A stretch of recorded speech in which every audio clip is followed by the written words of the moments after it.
Today on the show, we're going to be talking about magic in both DC and Marvel.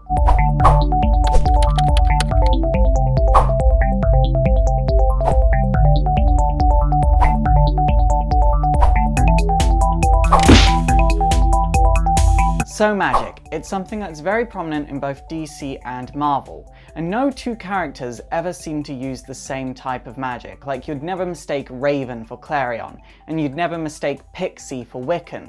So what is magic? Why is it so broad? Well, it's magic. Magic in DC Comics is kind of easy to understand, but a much broader topic, so in that sense, it's the harder of the two to understand. But magic users in DC can actually be put into two categories: sorcerers and occultists.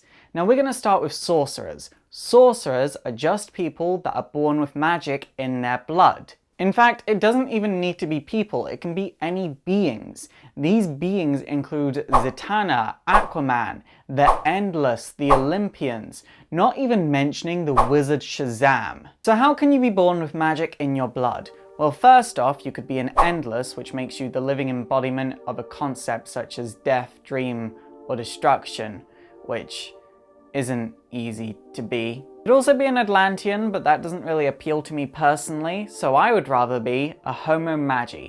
Now, the Homo-Magi are just this race of beings that looked, act, and think exactly like humans, but they've got magic in their blood. And the only way to tell a human and a Homo-Magi apart is if a Homo-Magi does a magic spell. Even if you've only been into comics for 1 year, you probably already know about 5 or 6 Homo-Magi.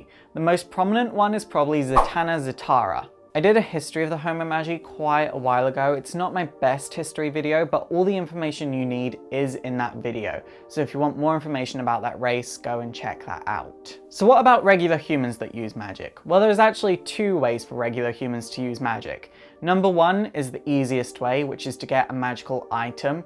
Now, these magic items can be anything from the Helmet of Fate to the Silent Armor to the Father Box, and they usually give you 1 or 2 or a range of powers. Now, it is worth saying that people that already have magic, like Homo-Magis, do tend to go after these magical items for themselves as well to boost their already existing magical abilities. And it's also worth saying that using these magical items oftentimes do come at a great personal cost. So what about regular humans that don't use a magical item? Well, these people are called occultists. Now, obviously the occult exists in real life, not just in comics. Now, I was actually brought up in the occult. I'm a chaos magician, I'm a spiritual healer, I've been reading tarot cards since I was about 5 years old, so obviously the occult is a subject that means a lot to me on a very personal level. My favorite stories are when they get into the occult on a very deep level, but then they use practices that we actually use in real life. That really gets me going, and I love stories like that. But for all of you that don't know exactly what the occult is, let me explain it to you. There's this huge misconception that a lot of people have that people that practice the occult in real life, and therefore people that practice the occult in comics, are Satanists. I don't believe in Satan, I don't believe in anything to do with Christianity, so why would I be a Satanist? To practice the occult just means to study hidden knowledge. Knowledge that might have been stamped out hundreds of years ago because a new religion was on the rise and it didn't want anyone else getting in the way. So the people that did practice it had to go into hiding. Now, the most prominent regular human that uses the occult in DC Comics is John Constantine. However, there are a number of natural magic users that did study the occult to boost their natural magic abilities. These include Etrigan, Zatanna, and Clarion the Witch Boy. And then there's also a number of concepts that we don't really know about in terms of magic in DC Comics, like the Spectre, who is just an aspect of the Presence. Now, the Presence is assumed to be DC's equivalent of the Christian God, but we're not exactly sure how he fits in with the DC universe because we've already got the Hindu gods and the Greek gods running about, so where does the Christian God fit in? Like, we have no idea. Next, we move on to the Marvel Universe. Unfortunately, we've got much less to go over this time. In fact, magic in the Marvel Universe is just broken down into 4 basic categories. Magic can be from the personal energies of a person.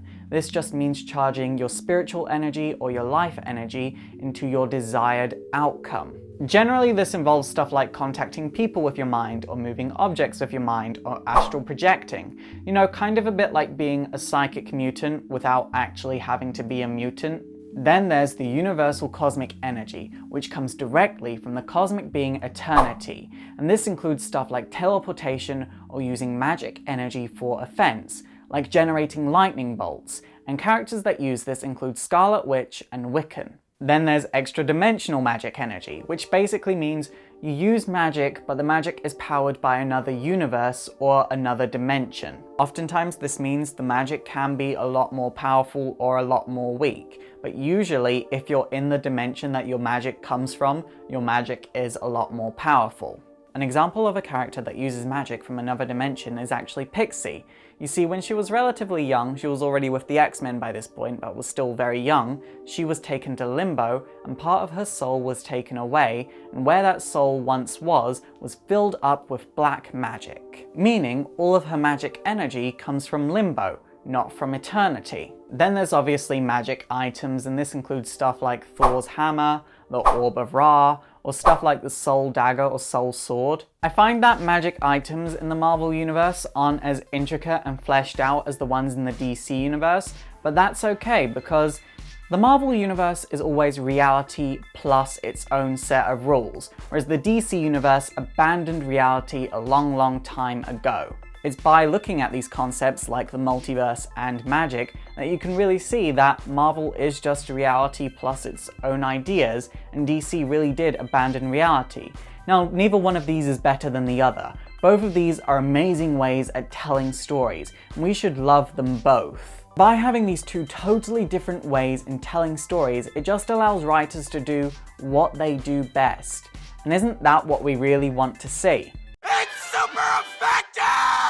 Okay guys, that is it for today. What do you think of magic and comics? Please let me know in the comments down below. And also don't forget to thumbs up and subscribe if you want to see more understanding videos. And also don't forget to like me on Facebook, follow me on Twitter, support the show by checking out my Patreon so I can make bigger and better videos when we hit that A-list character goal, and subscribe to my gaming channel. My name is Faust, this has been Exploring Comics, and it is super effective.